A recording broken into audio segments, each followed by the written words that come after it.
En el siglo XI después de Cristo estalla un conflicto monumental sobre el control de Tierra Santa. Los cristianos están bajo amenaza. El Papa pide una cruzada en nombre de Dios. El objetivo es la conquista de Jerusalén.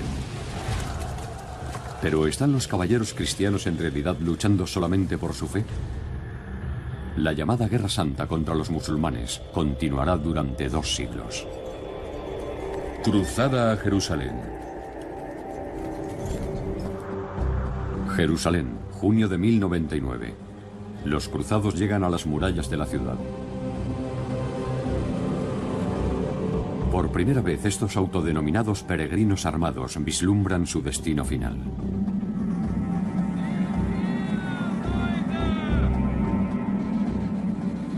Han estado viajando durante 3 años. Muchos miles de cruzados habían partido hacia Tierra Santa con un séquito 10 veces más numeroso.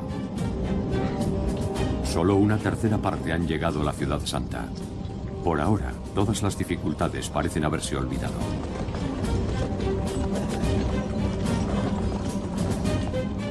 El Papa prometió a todos los cruzados la remisión de sus pecados si acudían en ayuda de sus hermanos cristianos en Palestina y liberaban los lugares sagrados de la dominación musulmana.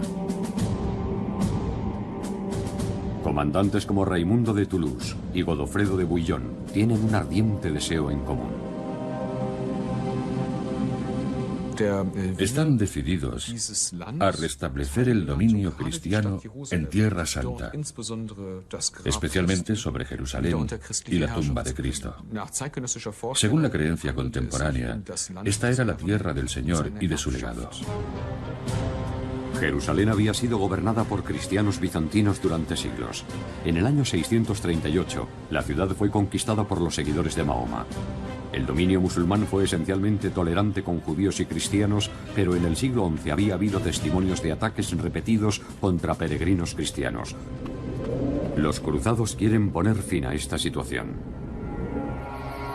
Noticias del asedio llegan a Damasco, a 240 kilómetros al norte.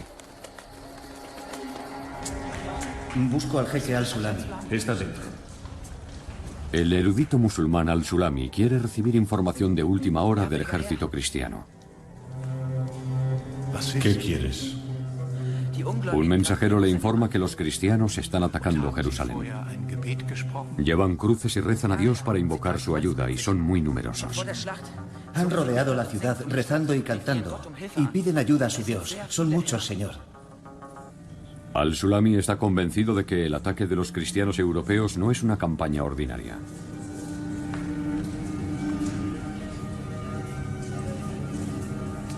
Se da cuenta de que no han venido solamente a saquear, sino a hacer la guerra en nombre de Dios.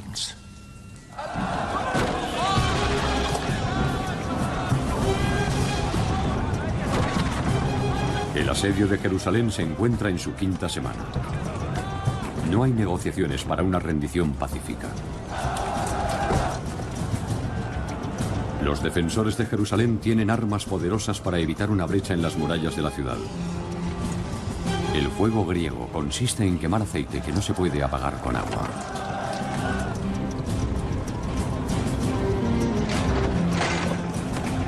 El líder de los cruzados, Godofredo de Bouillon, sabe que sus caballeros están siendo empujados a sus límites.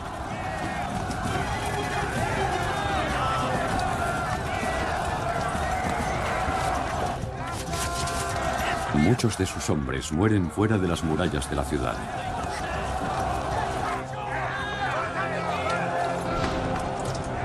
Irán directos al paraíso, o así lo creen los cruzados. Pronto estarás con Dios. Intercede por nosotros. Si Jerusalén es tomada por los cristianos, los musulmanes perderán uno de sus lugares más sagrados. También quedarán mal a los ojos de Alá. Según la ley islámica de la guerra, los territorios conquistados por los musulmanes nunca deben perderse. En el siglo XI, los imperios islámicos se extienden desde la India hasta España.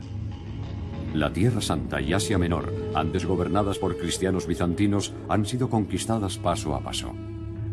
Cuando los cristianos de Oriente piden ayuda a los cristianos de Occidente, el Papa de Roma toma la iniciativa mientras se encuentra de visita en una ciudad en Francia. Es el año 1095, en Clermont, 4 años antes del asedio de Jerusalén. En un apasionado discurso, el jefe de la Iglesia Católica llamará a una cruzada contra los conquistadores musulmanes. Se trata del Papa Urbano II.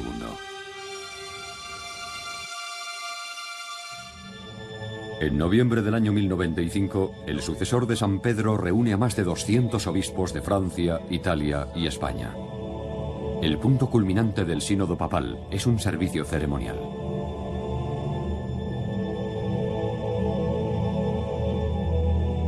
Varios miles de creyentes, entre ellos nobles y caballeros, han respondido al llamamiento del Papa. La concurrencia es tan grande que el servicio se lleva a cabo en un prado, fuera de la catedral. Urbano pinta un panorama de intimidaciones y amenazas.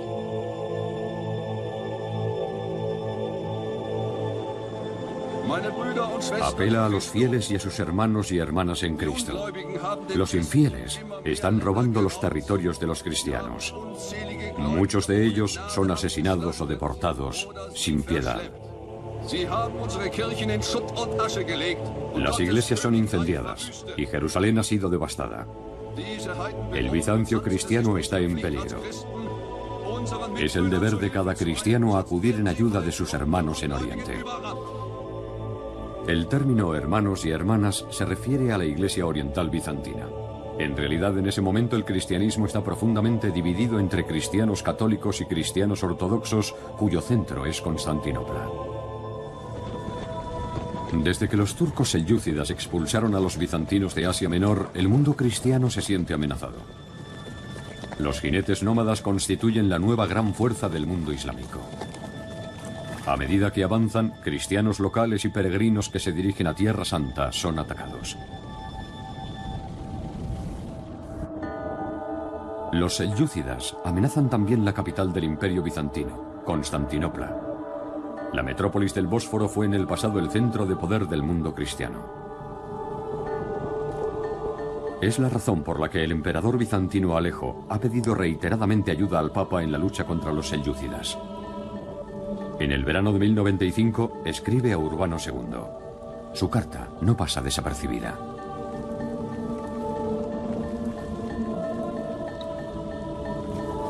Cualquier tipo de protección militar.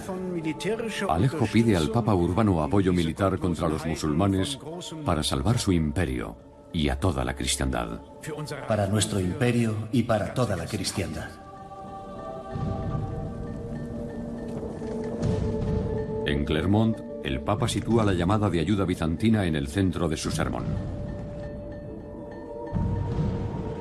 Según Urbano, se está atacando a los cristianos de Oriente.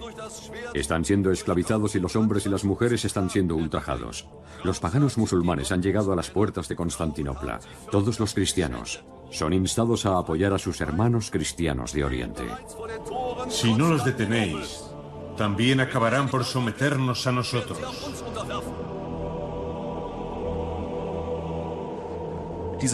El Papa, evidentemente, dio un sermón muy eficaz, lleno de grandes gestos y muy bien argumentado.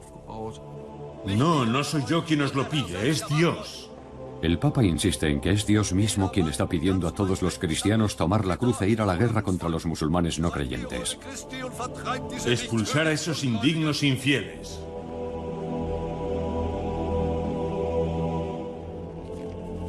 Un asistente al sínodo, el obispo Lamberto de Arras, escribe un relato sobre el discurso del Papa en Clermont.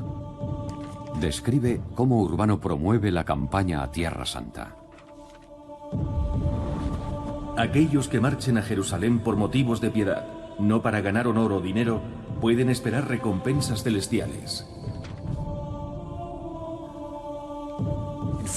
Después del discurso, los presentes estallaron en un caluroso aplauso.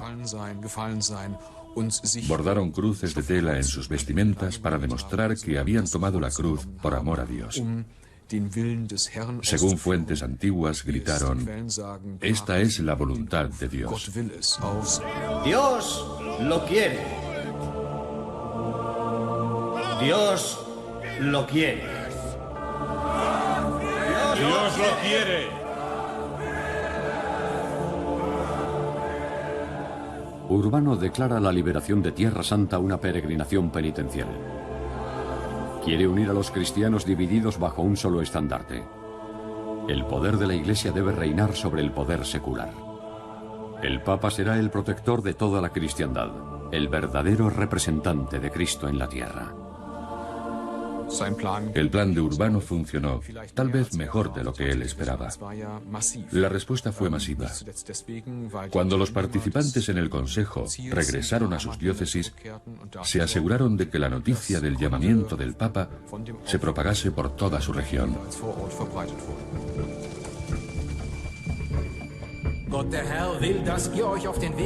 Los pastores cristianos llaman a una cruzada a Jerusalén, la tierra de los hijos de los israelitas.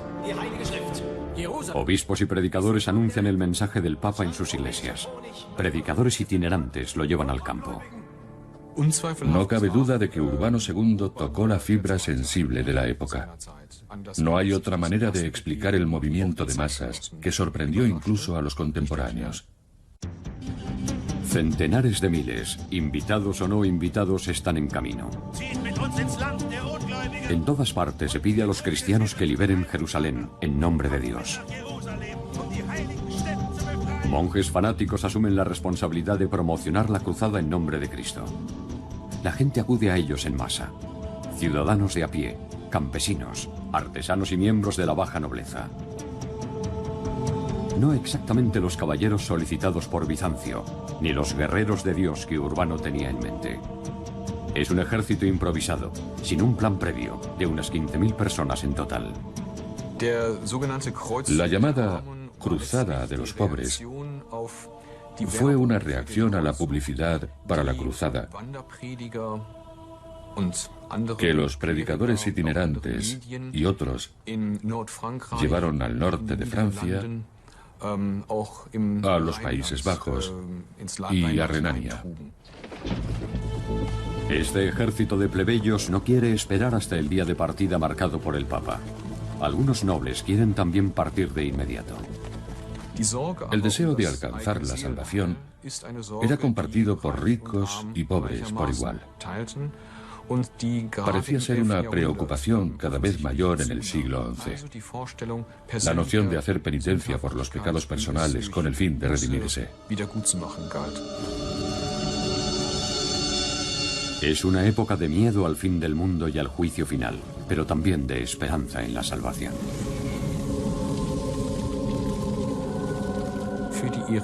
Luchar por el honor de Cristo. Vengarse de cualquier deshonor que se le pueda haber causado. Se trata de creencias que habían ganado terreno en el siglo XI y que allanaron el camino para la sorprendentemente poderosa reacción. La llamada Cruzada del Pueblo atraviesa ciudades como Espira, que son centros de comercio a lo largo del Rin. Albergan numerosas comunidades judías. De pronto, están en peligro. En la Alta Edad Media, muchas comunidades judías se habían establecido en ciudades obispales como Colonia, Maguncia, Worms o Espira. Los judíos desempeñaban un papel preponderante en el crecimiento económico de estas ciudades. Como comerciantes y prestamistas, los judíos juegan un papel importante en la economía medieval. Pagan impuestos al emperador y reciben a cambio su protección. Al menos, en teoría.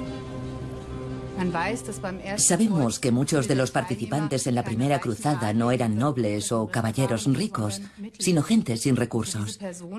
El ataque contra las comunidades judías era una forma fácil para ellos de enriquecerse. Los barrios judíos de varias ciudades son atacados. Se inicia una caza del hombre sistemática. A pesar de la protección oficial del emperador y de los obispos locales, las autoridades no logran evitar los saqueos y la ejecución en masa de judíos. Alrededor de 5.000 personas son víctimas de los pogromos de 1096.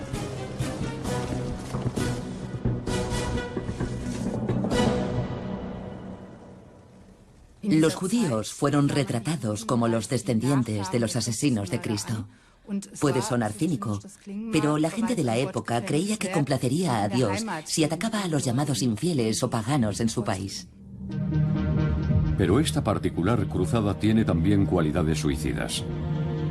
La mayoría de los cruzados están mal armados y muy mal preparados para una larga marcha. Pocos participantes en la cruzada de los pobres llegarán a Jerusalén.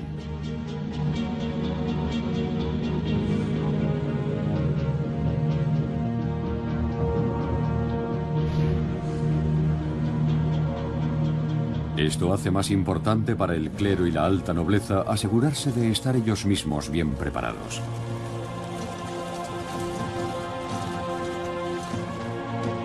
En el castillo del duque de la Baja Lorena se llevan a cabo preparativos para el largo viaje a lo desconocido. Coser cruces en la vestimenta para la marcha a Palestina es también un símbolo de un nuevo comienzo.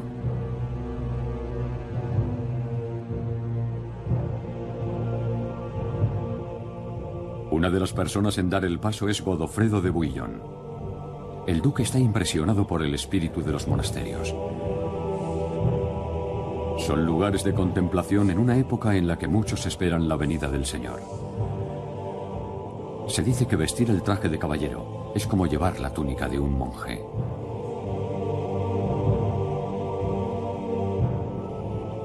Anteriormente, Godofredo había prestado poca atención a los consejos del Papa y tampoco era reacio a las tentaciones mundanas. Sin embargo, está lleno de dudas en estos tiempos de turbulencia espiritual. Decide seguir el llamamiento del Papa a Tierra Santa. Sus hermanos Eustaquio y Balduino se unen a él. ¿Estás listo, Godofredo? Va a ser un largo viaje. Godofredo es consciente de los peligros que se avecinan. Si muere en el camino a Jerusalén, quiere ser enterrado con el manto del cruzado que lleva bordada la cruz de Cristo.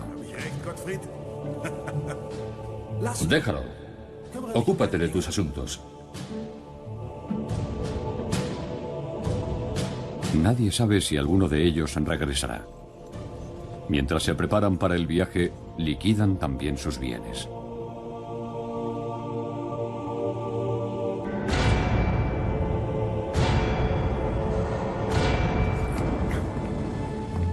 He empeñado nuestro castillo con el obispo de Lieja. ¿Que has vendido nuestro castillo? ¿Era prudente vender el castillo de la familia? Los hermanos están de acuerdo en que no regresarán.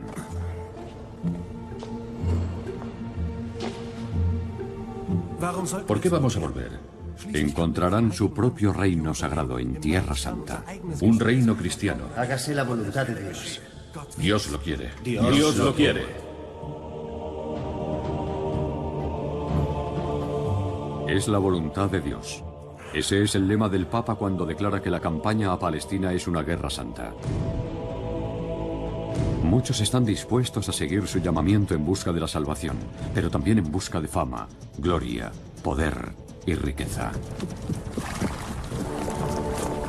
Las motivaciones personales que desencadenan el inicio del periodo de 200 años de las cruzadas están llenas de contradicciones, pero mucha gente participa de todos los niveles de la sociedad y de toda Europa.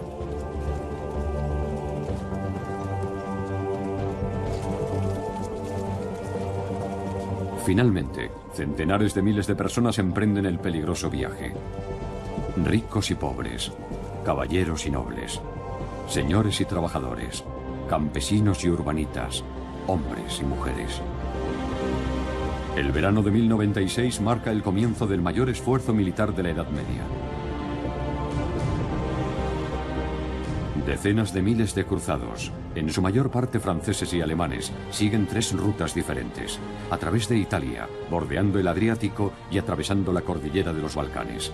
Su primer destino común, camino de Tierra Santa, es Constantinopla.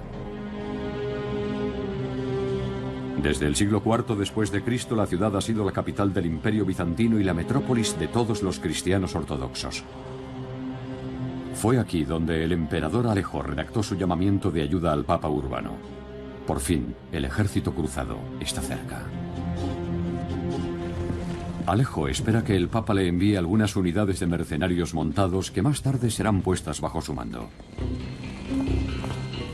En su lugar, un enorme ejército ha llegado a las puertas de las murallas de la ciudad, lo que supone una amenaza para la capital. Alejo acusa a Godofredo y a los cruzados de sembrar el miedo entre su gente, de apropiarse de cualquier cosa que necesitan y de actuar como ladrones y salteadores. A los cruzados les trae sin cuidado. Pero sí tienen en cuenta las peticiones del emperador. Alejo quiere que los líderes de la cruzada le juren lealtad y devuelvan todos los territorios conquistados a Bizancio. Basta de conversación. Que sea lo que tenga que ser. El emperador insiste. Exige un juramento de lealtad. Tenéis que jurarme lealtad a mí, el emperador de Constantinopla, sin ninguna reserva. ¿Por qué vamos a hacerlo? Los cruzados ya han jurado lealtad al Papa.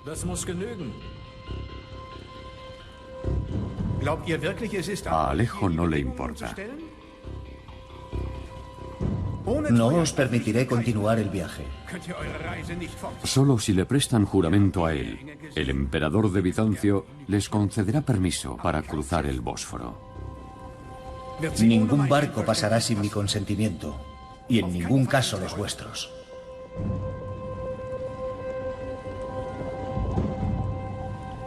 Es vuestra elección.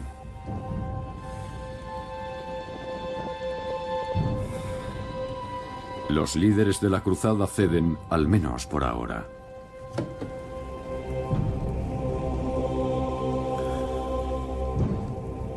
Vamos. Nuestro destino es Tierra Santa. No tienen más remedio si quieren llegar a Tierra Santa.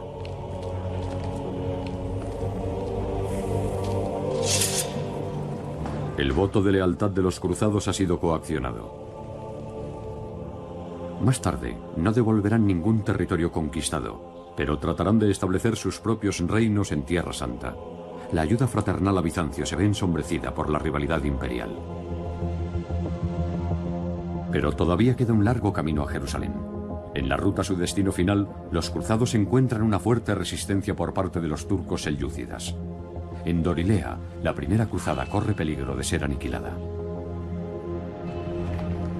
Las tropas del sultán Kilich Arslan atacan a una de las unidades de los ejércitos cruzados. Desde la distancia, los arqueros selyúcidas disparan a los guerreros cristianos. El gobernante musulmán cuenta con 50.000 hombres bajo su mando. La situación de los defensores parece desesperada. Miles de cruzados mueren en el angosto valle, pero se han enviado mensajeros cristianos en busca de ayuda.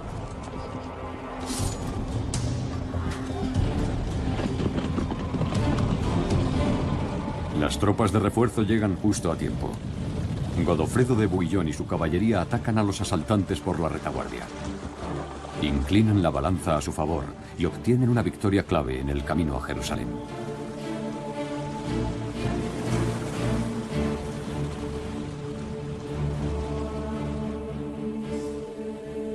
Godofredo, el popular y respetado líder de las cruzadas, erige cruces de madera a lo largo de la ruta para mostrar el camino a futuros peregrinos.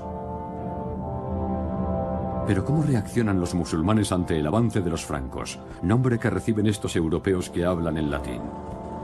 Solo unos pocos se dan cuenta de que la cruzada es diferente a las campañas ordinarias, cuyo objetivo es el saqueo y el pillaje.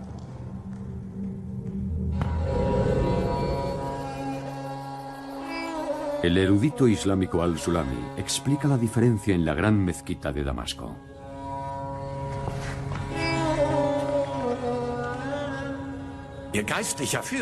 El líder espiritual de los francos ha llamado a una cruzada contra los musulmanes. Es una campaña en nombre de la fe, según al-Sulami, similar a una yihad armada. Quieren llegar a Jerusalén, no como peregrinos de paz para la oración, sino como guerreros armados. Muchos musulmanes se sienten indignados porque los extranjeros comen cerdo y beben alcohol. Y hay algo peor. Quieren expulsar a todos los musulmanes de la ciudad santa y esclavizarlos. Los cruzados luchan en nombre de Dios y en nombre de la cruz. Ellos creen que serán recompensados con el paraíso. Están decididos a librar la guerra contra los musulmanes, por cualquier medio. Pero para Al-Sulami y su gente, el infierno será su verdadera recompensa.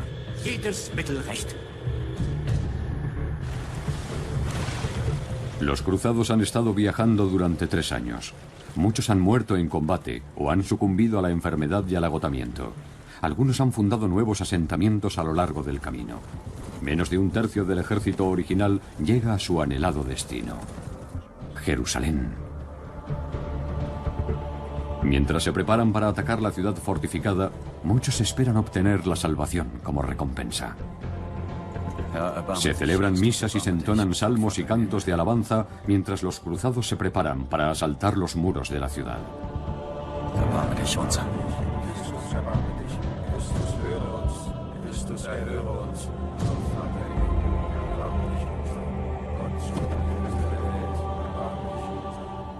La procesión frente a las puertas de Jerusalén, poco antes del ataque a la ciudad, dice mucho sobre la mentalidad de los cruzados y sobre la visión que tenían de sí mismos. Los defensores de Jerusalén, los fatimíes de Egipto, se sorprenden por los rituales cristianos. Es evidente que los cruzados no son conquistadores ordinarios.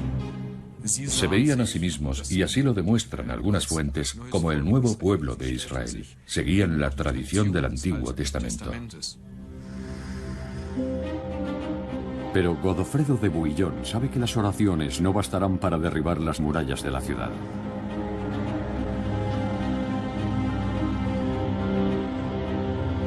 Los defensores son superiores en número. Sin embargo, los cruzados consideran el ataque a la ciudad santa una misión divina. Rodearon la ciudad 3 veces en un proceso de purificación. Fue así como se limpiaron a sí mismos.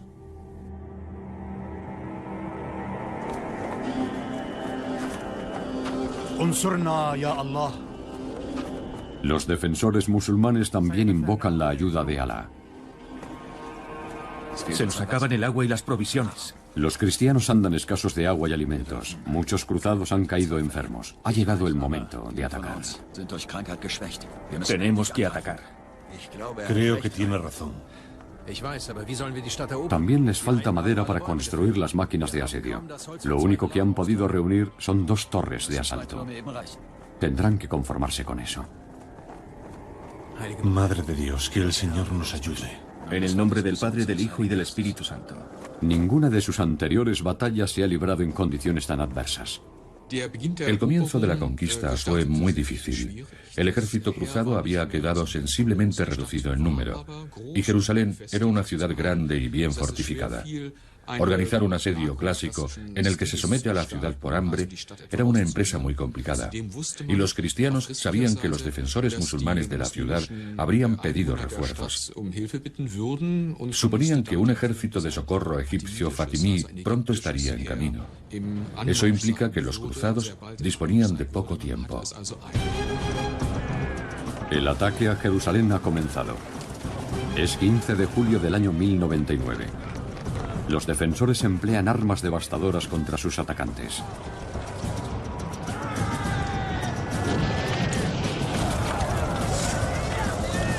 El fuego griego, como se le conoce, hace que sea difícil escalar las murallas de la ciudad.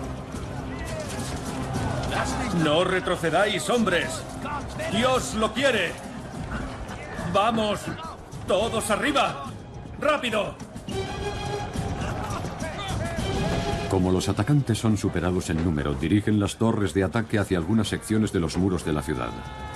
Con una de las torres de asedio, el duque de la Baja Lorena y sus hombres logran colocarse a corta distancia de las murallas de la ciudad. Finalmente, las tropas al mando de Godofredo de Bouillon consiguen su objetivo. Parece ser que Godofredo se encontraba en la torre, pero contrariamente a lo que se escribe a veces, él no fue el primero en llegar a la muralla de la ciudad. Fueron 2 de sus seguidores.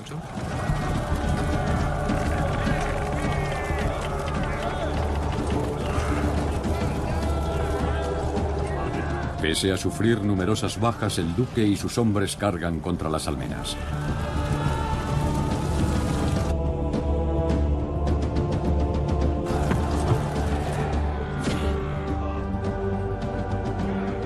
Unos pocos minutos cruciales serán decisivos para la derrota o la victoria de los cruzados.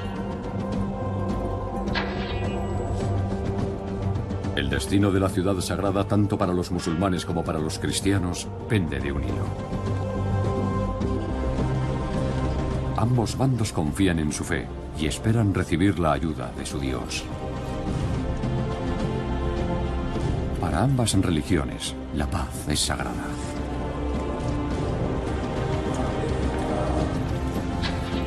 Pero para los fieles de los dos bandos, la guerra es una forma de defender su propia religión verdadera contra los enemigos y los incrédulos. Sin embargo, los cristianos han declarado su propia cruzada contra los musulmanes, una guerra santa ordenada por Dios.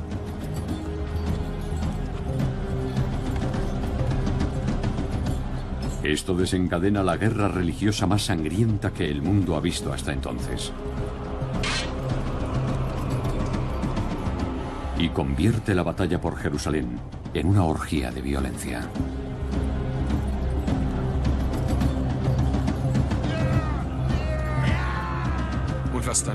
Lo que pasó después dentro de la ciudad fue una masacre.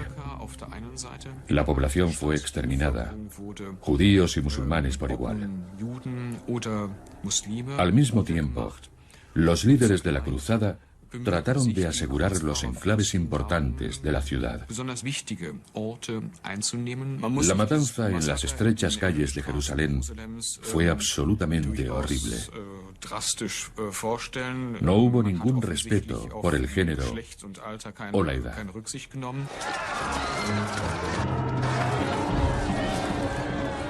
Incluso los testigos cristianos no ocultan lo que sucede.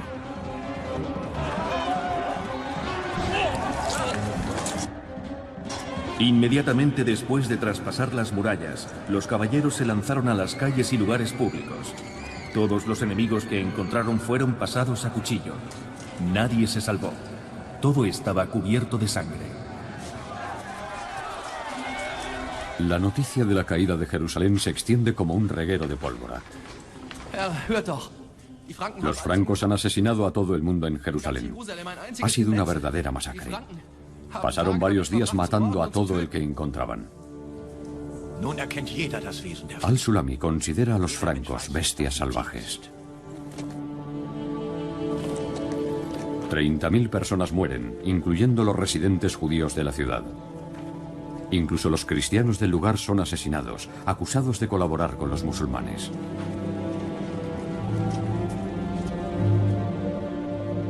Recuerdos del sangriento asedio de Jerusalén ejercen una presión permanente sobre las relaciones entre las dos religiones.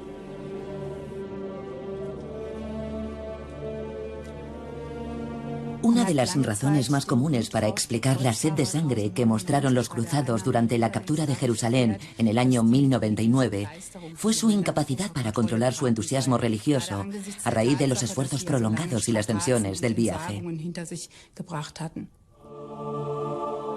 Pero los verdaderos motivos detrás de las cruzadas pueden haber desempeñado un papel aún más importante. Si examinamos más atentamente los informes sobre la proclamación de la cruzada del Papa Urbano, descubrimos que en ella llamaba a la venganza contra los no creyentes que habían ocupado y, en su opinión, profanado los lugares sagrados de la cristiandad.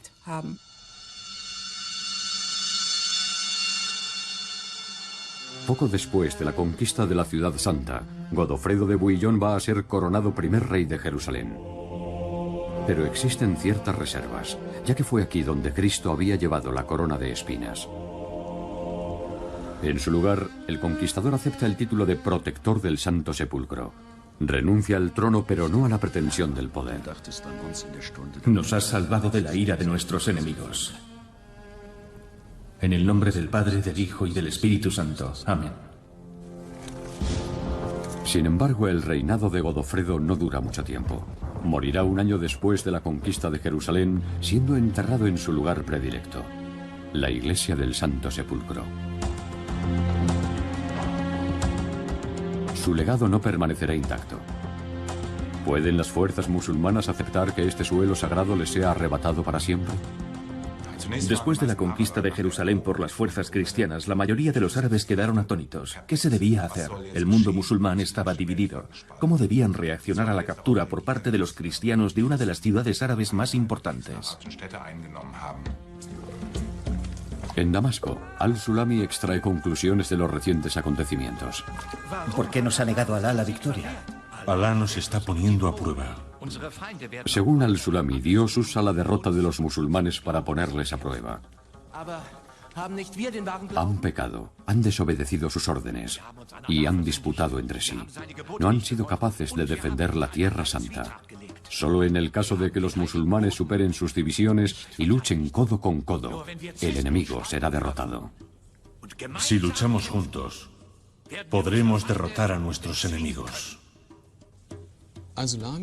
Al-Sulami es una figura interesante. No solo es un erudito religioso que en ocasiones da sermones en Damasco, es también uno de los pocos contemporáneos de la época que entiende que las expediciones militares cristianas, ya sea en Sicilia, en la península ibérica o en el cercano Oriente, tienen motivos religiosos. Al menos esto es lo que escribe en un tratado sobre la yihad, que redactó basándose en sus conclusiones. En su libro Kitab al-Jihad, al-Sulami describe el ataque contra Jerusalén como un ataque contra el Islam. Había llamadas, principalmente entre los eruditos musulmanes, a la unidad del mundo musulmán y a la expulsión de los cristianos de Jerusalén. Pero tuvo que pasar tiempo antes de que fueran escuchadas. El Islam estaba ahora siendo utilizado como un instrumento político. Pasarán varias décadas antes de que una fuerza musulmana sea capaz de reconquistar Jerusalén. Hacia finales del siglo XII, un experimentado jefe guerrero convierte en su objetivo declarado la expulsión de los cristianos de Tierra Santa. Su nombre, Saladino, sultán de Egipto. No solo recupera el terreno perdido en Palestina. En el año 1187 obliga también a los cristianos a abandonar la ciudad santa. Saladino confía en el poder de su fe. Convence al alto clero islámico para que declare la lucha contra los cruzados. Una yihad. Enterrado en un gran mausoleo de Damasco, es adorado como un héroe hasta el día de hoy. ¿Es la yihad musulmana comparable a las cruzadas cristianas? Las cruzadas y la yihad suelen a menudo equipararse, aunque los expertos en Oriente Medio y en el Islam han demostrado claramente que la yihad se basa en un concepto mucho más amplio. No solo promover campañas militares como las cruzadas, sino también el avance espiritual del Islam.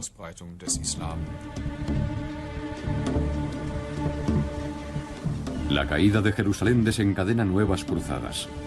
Pero todos los intentos cristianos para reconquistar la ciudad santa concluyen en fracaso.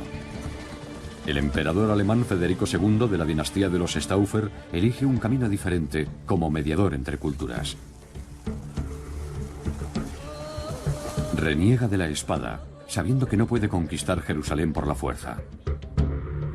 Durante las negociaciones con el sultán Al-Kamil de El Cairo, llega a un compromiso.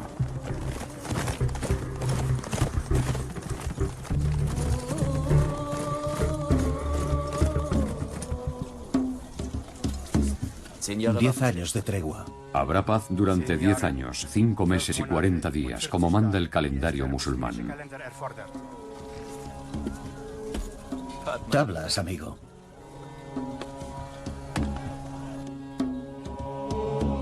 En esta tregua entre cristianos y musulmanes, Jerusalén, Belén y Nazaret pasan a ser supervisadas por los cristianos. Federico II ha logrado su objetivo sin derramamiento de sangre.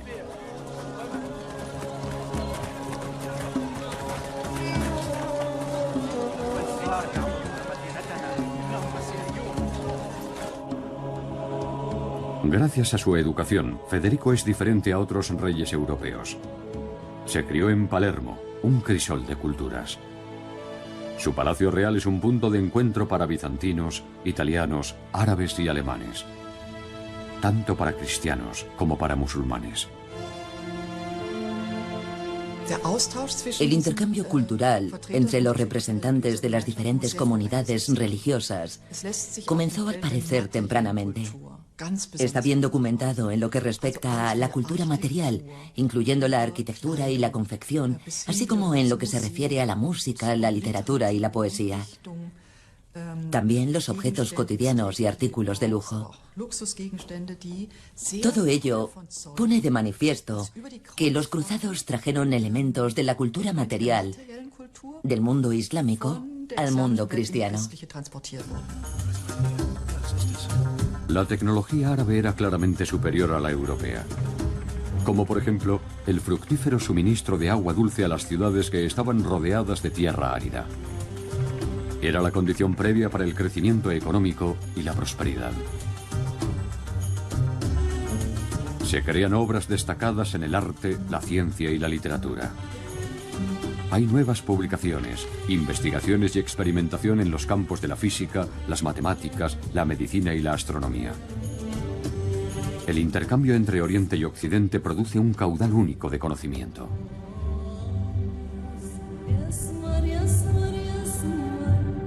Pero los recuerdos de la guerra religiosa suelen ser más poderosos que el conocimiento de las raíces culturales comunes. Durante 200 años, los caballeros cristianos permanecen en Tierra Santa. Cientos de miles de personas mueren en la era de las cruzadas. Cristianos, musulmanes y judíos. El resultado de las cruzadas es ambivalente, aunque los acontecimientos de la época estuvieron marcados por la violencia. Violencia que emana principalmente de los cristianos, aunque hay que tener en cuenta el contexto histórico.